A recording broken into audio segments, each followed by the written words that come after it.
우리 수출에서 중국 비중 늘어나고 미국 비중 축소되고, 그거는 세계 경제에서 중국 비중이 늘어나고 미국 비중은 축소됐다는 겁니다. 이 우리 수출이 세계 경제 흐름이에요.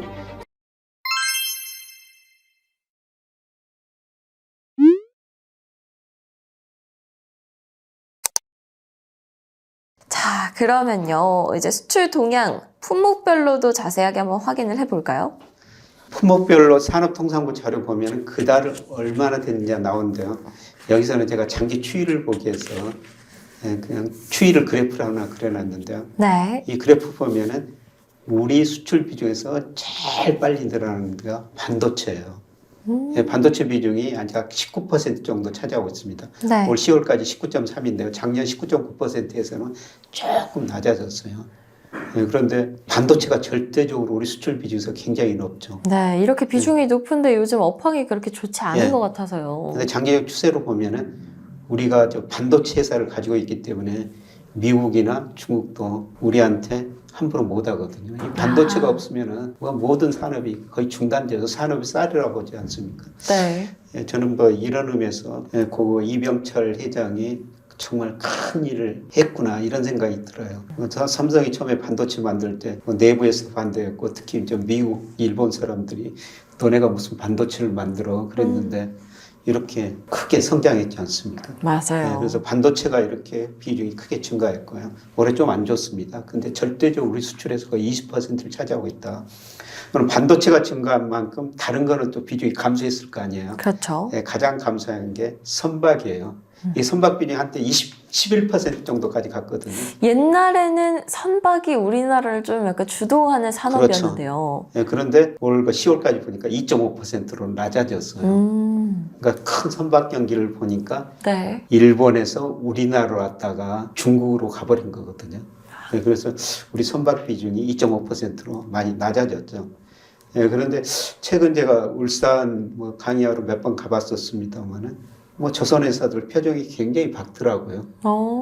그동안은 저가 수주 받아가지고 원자재 가격이 올라가지고 적자 냈는데 앞으로 3, 4년 수주는 다 고가에 받아놨다는 겁니다. 괜찮네요. 그리고 최근에 원자재 가격이 떨어지니까 앞으로 그 선박 경기가, 조선 경기가 굉장히 좋아질 것이다. 그리고 저가 지금 배는 중국서 만들지만은 좀 LNG선 좀 고급 배는 우리나라가 다 만들고요. 2027년까지 능력껏 다 받아놨다는 겁니다. 더 이상 받을 게 없다는 것이죠. 아하. 그래서 시설을 확장하지 않으면 그래서 선박 경기가 앞으로 좋아질 것이다. 이 중에서 수출이 좀 늘어날 것이다. 이렇게 볼 수가 있고요. 그 다음에 자동차 이거는 한 7% 정도로 거의 비중을 유지하고 있습니다. 다른 것도 거의 비중 유지하고 있는데요. 우리 수출 중에서 그다음 반도체가 많이 늘어났고 선박이 줄어들었습니다. 네, 품목별로 수출 동향을 보면요. 역시나 반도체가 굉장히 높습니다. 거의 20% 정도의 비중을 차지를 하고 있고요.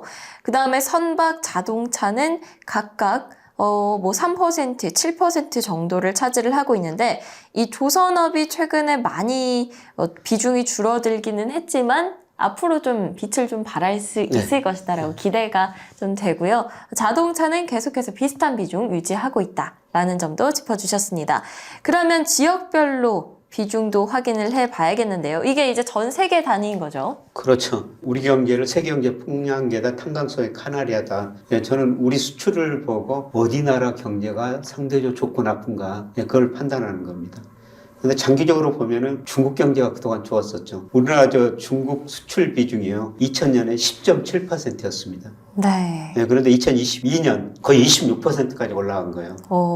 그런데 올해 들어서 중국이 코로나 때문에 규제 안 하면서 소비 중심의 성장률이 떨어지니까 23%까지 떨어졌습니다.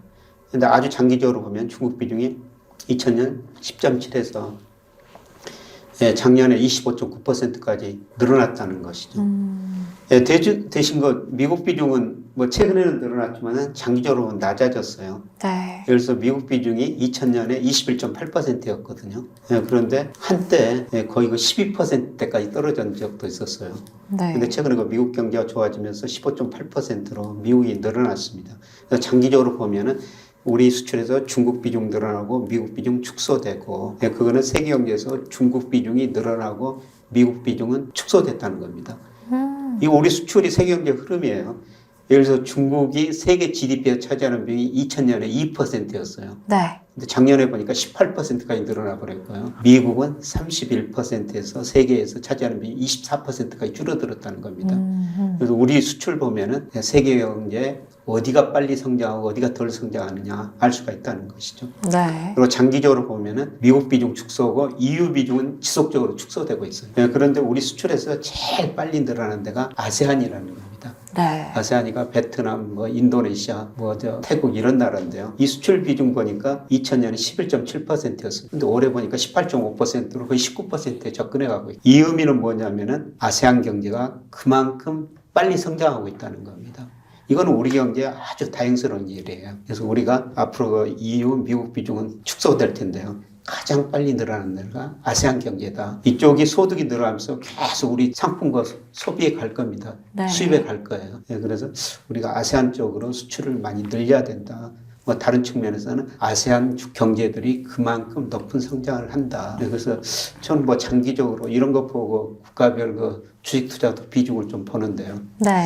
앞으로 미국, EU 비중 좀 줄이고 아세안 비중을 늘려야 된다. 물론 이런 나라는 아직도 주식시장이 별로 발전이 안 돼가지고 불안하기는 불안해요. 네. 그런데 이런 나라들도 아주 좋은 기업이 있고요. 그 기업으로 구성된 ETF들이 있거든요.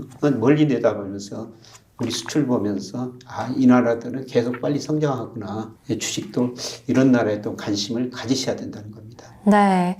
지역별 비중을 확인을 해 봤을 때 이제 중국 비중, 미국 비중, 아세안 비중 이 세 가지 면을 짚어 주셨어요. 중국 비중은 계속해서 늘어나고 있고요. 미국 비중은 장기적으로 쭉 보니까 살짝씩 줄어들고 있다. 그리고 아세안 비중이 크게 늘어나고 있는 상황인데 이게 바로 세계 경제 내에서의 비중을 보여주는 거거든요. 그래서 이게 앞으로 아세안의 성장성을 좀 주목해 보는 것이 좋을 것이다. 그리고 안정적인 투자를 추구하기 위해서는 여러 가지 ETF라든지 그런 방안들이 있으니까 확인해 주시면 좋을 것 같습니다.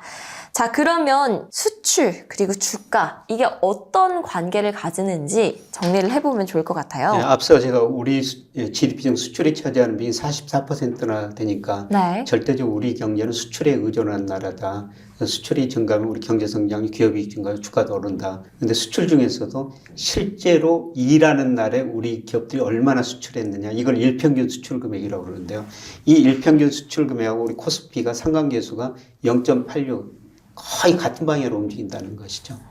그래서 이걸 보고 제가 주식 파십시오, 사십시오 이런 말씀을 드렸는데요. 그런데 작년에 일평균 수출이 증가했지만 작년에 코스피가 너무 많이 올랐어요. 그래서 4월 같은 경우는 제가 이렇게 해기 분석해가지고 추정을 해보는데요. 코스피가 일평균 수출 금액을 41%나 앞서갔거든요. 그래서 주가가 코스피가 일평균 수출 금액에 대해서 지나치게 앞서갑니다. 그래서 주식 비중을 좀 줄이셔야 됩니다. 주가가 떨어질 가능성이 높습니다. 이런 말씀을 드렸는데요. 네. 근데 올해 9월 말에는 코스피가 2150까지 떨어졌었죠. 그걸로 해보니까 출도 지금 별로 안 좋지만은 주가가 21%나 가소평가돼 버렸습니다. 네. 그래서 그때는 주가가 가소평가됐습니다. 주식 파시면 안 됩니다. 여기서 가소평가량이 확대될 수도 있습니다만은 더 기다리면서 더 떨어지면 주식을 사셔야 됩니다.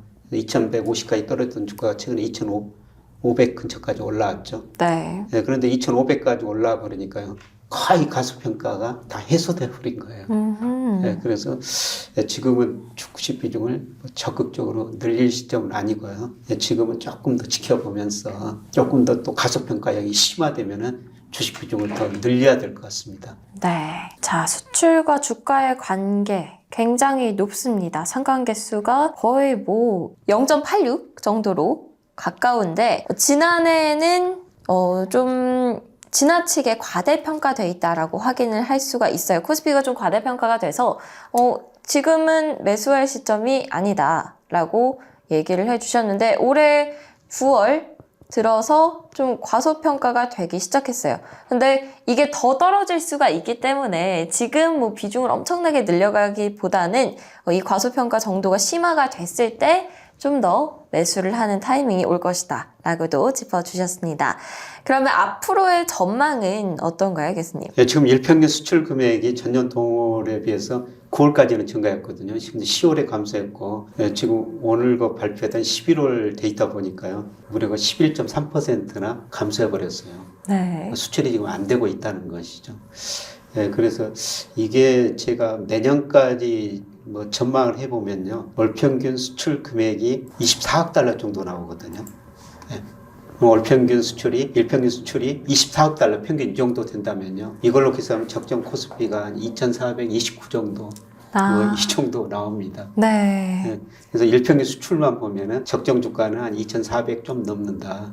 그래서 이걸로만 주식 시장을 판단을 하면은 2,400에서 2로 많이 벗어나면 주식 비중을 좀 줄여야 되고 2,400에서 밑으로 벗어나면은 얼마 전에 2,150까지 갔지 않습니까? 저는 뭐 거기까지는 다시 떨어지지 않을 거라고 보고 있는데 뭐 2,400에서 밑으로 많이 벗어나면은 주식 비중을 늘려야 된다는 것이죠. 아하. 그래서 우리나라 경기나 일평균 수출 금액 보면은 지금 주가가 이제 추세적인 상승 국면도 아니고 추세적인 하락 국면은 작년에 3,300 갔다 2,150에서 거의 끝난 거죠. 그래서 이 박스권인데 일평균 수출 금액으로 보면은 코스피 중간 수준이 한 2,400 정도일 것이다. 그래서 여기서 많이 벗어나면 주식 비중 좀 줄이고, 그 다음에 여기서 밑으로 많이 떨어지면은 주식 비중을 늘리고, 뭐 이런 식으로 한 1년 정도는 대응하시는 게 좋을 것 같습니다. 그런데 이런 박스권에서는요, 뭐 지수 의미보다는 종목이 정말 중요해요. 아하. 그래서 우리가 앞으로 1년은 지수보다는 종목 공부를 많이 좀 하셔야 될 것 같습니다. 네. 그래서 요새 저도 뭐 종목에 좀 관심이 많아가지고 애널리스트 보고서도 보고요. 제가 여러 기업 방문하면서 그 기업 분위기도 보고 거기서 말 듣고 재무제표도 보고 주식을 뭐 좋다고 생각하는 주식 사기도 하는데 네. 뭐 운이 좋아서 그러는지 어떤 종목은 굉장히 많이 올랐어요. 이런 시기에도. 그러니까 이런 주가가 박스권 시기에는 우리가 종목 공부를 정말 많이 하셔야 된다는 겁니다. 네. 앞으로의 전망을 봤을 때 적정 코스피가 2,429로 보입니다. 그렇게 되면 2,429보다 더 높아졌을 때는 주식 비중을 줄이고요.